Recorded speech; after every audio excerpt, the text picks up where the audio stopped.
Hey guys, how's it going? It's Chris DJ Robinson. So those of you who follow me on Twitter, if you're not, you should. One, because once I reach 150 followers, I'm going to do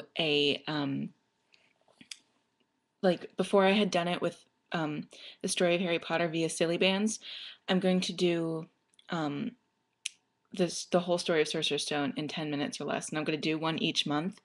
Yeah, and up until like the preview, not the preview, the part two of Deathly Hallows comes out. So follow me if you're not, and get people to follow me so I can reach 150. I'm kind of close. I'm like 35 away or something like that.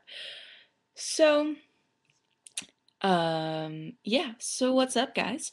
So where I was going with the whole Twitter thing. Those of you who are following me on Twitter know what happened to me on Friday. Technically Saturday, but I wasn't asleep yet, so it wasn't Saturday yet. So Friday, I went up to Long Island and I co hosted Side B Radio again, which was so much fun because it's always so much fun. And it's, dare I say, totally awesome. Anyway, um, the that recording or whatever, that show, that's the word I was looking for, is now up on sidebradio.com. So you should check that out. And I'm starting to talk with my Midwestern accent again. It's very strange. I don't know why it starts, but it is. So anyway, we were there, and Stephanie and I realized that it would only cost us $60 in gas to go there and $60 in gas to come back. And we were very upset. And we were seriously, seriously contemplating just leaving in my car from um, from the show and just going straight to Michigan. And then I was on my way home. I was on the BQE I-278 about an hour and 15 minutes from home, but I was moving and I was like, yeah, I'm going to actually sort of get home on time. So I'm on the BQE and all of a sudden, like, there's nowhere to like pull over or anything. All of a sudden, my car just like, I was going like 60 and my car just went whoop and it just went down to about 45. And I was like, what the hell? And I keep like pressing on the gas and nothing is happening. Like, I'm flooring my car, which I never got to do before. So now I know what it feels like. Flooring my car and it's doing nothing. I'm like, oh no, not right now, not now. And then off to my side, I was like right at an exit, which is good.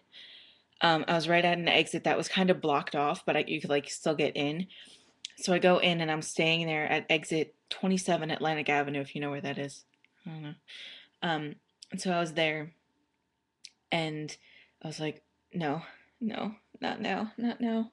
And like I just start crying. So I was just like, no, it's 2 o'clock in the morning. I just want to go home.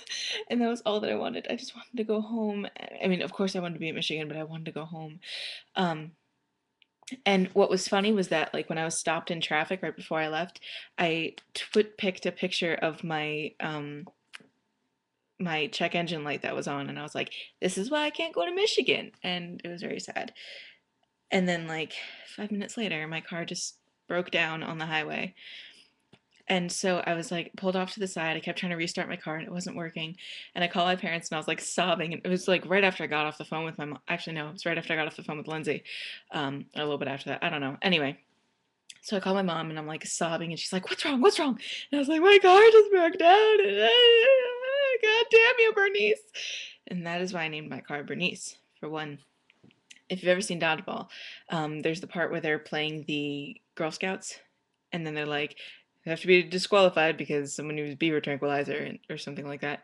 And then they go, "God damn you, Bernice!" And she goes, so I think my car looked like a Bernice. Plus, the first time I started it, it went, so I've always wanted to say, "God damn you, Bernice!" So I got my chance then. Weird. Anyway, so pulled over onto the side, and I'm just like sitting there waiting, and my parents figure out where I am, and they're like, okay, we'll be there in like an hour and 15 minutes. So I'm sitting there waiting, and all of a sudden, this tow truck backs up all the way from the exit. And I'm just like pulled over on the side of the road. And he's like, yeah, you can't stay here. And I was like, but my car's broken down.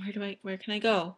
Like, I can't, do you want me to push my car so it's not, what do you want me to do?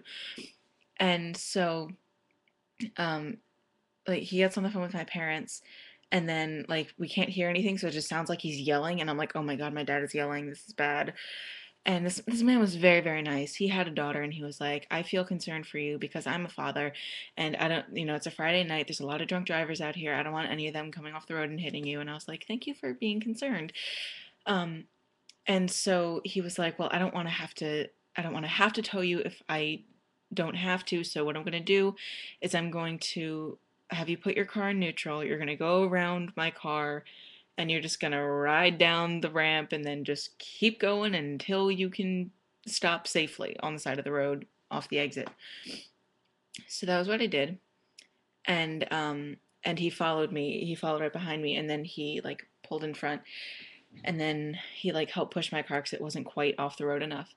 And he's a very, very nice man. He's like, I'm just gonna stay here with you until your parents get here, unless I get a call that I have to go. But he stayed with me. He was very nice. And so I was sitting there waiting and waiting and waiting. Remembered I had Sudoku on my iPod, so I played that for a while.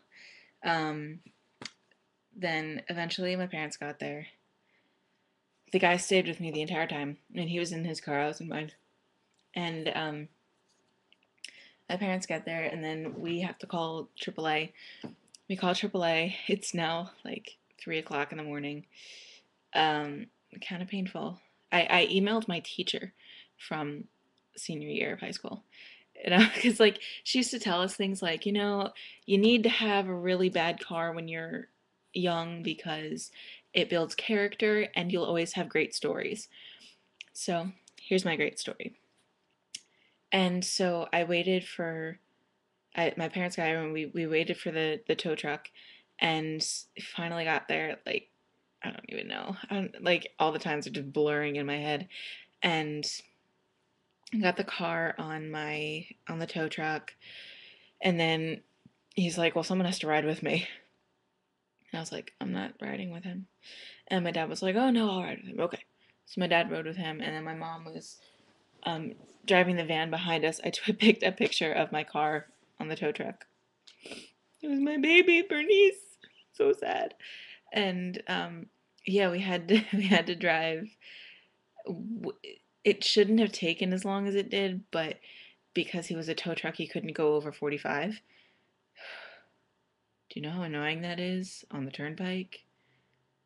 Uh, um, so finally pull into our mechanic, which is in Freehold, New Jersey, and I'm in West Windsor, New Jersey, so that's like 45 minutes away. Finally pull in at 5:30 in the morning. And like I'm tired, but I'm just so upset. And I'm thinking about things like, oh my God, I'm not gonna have my car for the next week. And what am I gonna do? And I was like, oh my God, I'm going to the midnight premiere. I have to take my mom's car to that? How is this gonna work? And I was just getting more and more upset about everything. Had some nice chats with my mom though. And then okay.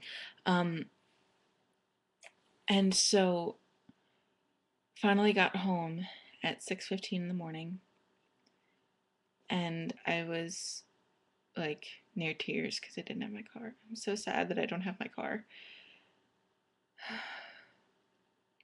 But, you know, such is life. We're hoping that it's just a small thing. He hasn't gotten a chance to look at my car yet. But I'll keep you guys updated. Have a nice day. Take care of your car, okay? And don't go on the BQE and break down. Keep things awesome sauce with a side of cool beans.